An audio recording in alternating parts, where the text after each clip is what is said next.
Белгилүү ырчы Бек Борбиев жаңы Дем партиясын сындады. Уят барбы дегисилерди. Кыргыз эли ишенчек элбиз.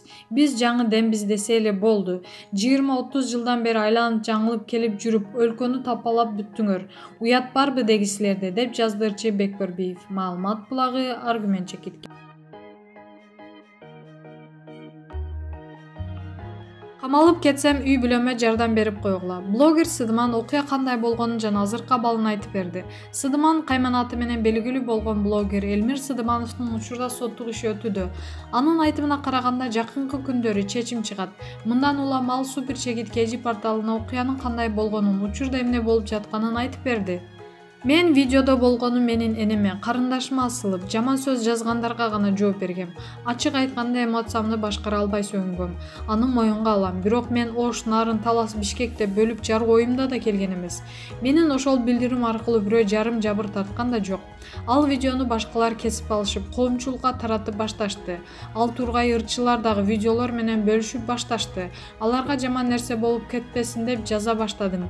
Бирок колум менен кылганды мойнум менен тарт дегендей кылышты. Мен ал учурда милициядан, мыйзамдан корккон эмесмин.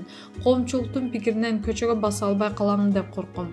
Андан кийин эле ИИМ УКМК тарабынан үйгө чакыруулар келе баштады. Ал тургай үй бүлөмө дагы коркутуулар болуп баштады. Анда мен Алматы шаарында жүргөм. Анан өзүм эле колго түшүп берейин дегенди ойлонуп, чек арадан өзүм эле кармалдым. Ал жерде мени ИИМдин кызматкерлери, сыртта УКМКнын кызматкерлери күтүп турушту.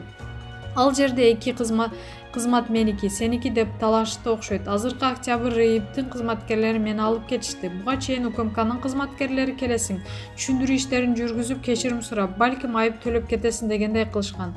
Бирок мени ИИМдин кызматкерлери 313 беренесин коюп, убактылуучу кармоочу жайга киргизишти. Анан эле баш коргоо чарам каралып, 2 айга камалдым. Мамлекеттик жактоочу эч кандай жардам берген жок.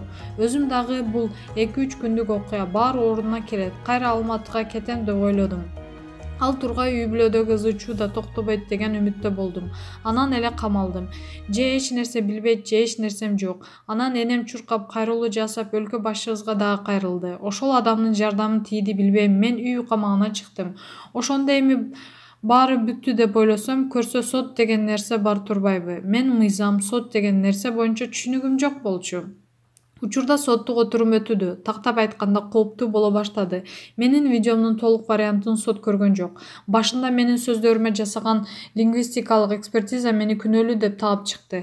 Ал эми кайра биз толук видеону көрүп, кайра экспертиза кылууну соттон өтүнсөк, алар канааттандырарсыз калтырды. Азыр карантинге байланыштуу досторум, мени колдойм деген адамдар сотко кире алышпай жатат. Болбосо сот ачык. Менин сотторго деле доом жок.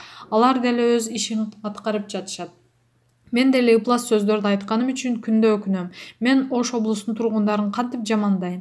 Энем ошол жактан, досторум бар. Тайкелерим ошол жактан болуп жатса, болгону мени сөккөн чектөөлүү гана адамдарга жооп бергем. Азыр мамлекеттик айыптоолчу мага 6 жыл сурап жатат. Мен корко баштадым. Себеби үй бүлөмө жардам берип, каралашкан менден башка адам жок. Эми гана чоңоюп келе жатканда ушундай иш болуп, камалып кетсем кандай болот деген ойлор мени жеп жатат. Үйдө апам кан басымы көтөрүлүп ооруп жатат.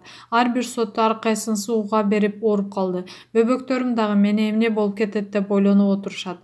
Менин жашоо шартым оор эле, аны деле көргөзгүм. Азыр жактоочуга ар кимдин карыздын акча таап берип жатабыз. Мага жардам берген эч ким жок, а мен аларга энемден берем. Бардыгын өзүбүз кылып келе жатабыз. Балким бул менин акыркы кайрылуумдур. Камалып кетсем үй бүлөмө жардам берип койгула. Кийинки отурумда сот чечим чыгарса, балким соттолуп кететтермин. Азыр адилеттүүлүккө гана ишенип отурам. Мен сөгүнгөнүмдү гана мойнума алгам. Инстаграмдагы кайын болгон бала бул менин образым гана. Тилим менен кылганымды моюнга алам. Азыр дагы адилеттүү чечим күтөм. Ошондуктан башка дагы блогерлер ар бир сөзүңөрдү ойлонуп сүйлөгүлө. Мен ушундай бирене бар экенин билсем, Оштун Оосун дагы сүйлөбөйт болчумун деп билдирет блогер. Сыдыман кайманаты менен белгилүү болгон блогер Элмир Сыдымановдун социалдык тармакта хейтерлер тууралуу айткан билдирүүсү коомчулуктун наразычылыгын жараткан.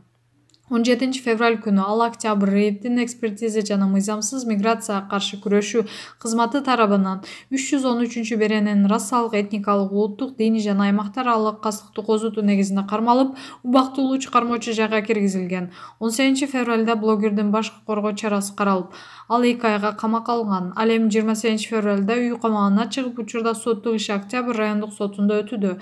Маалымат булагы Суперчекитке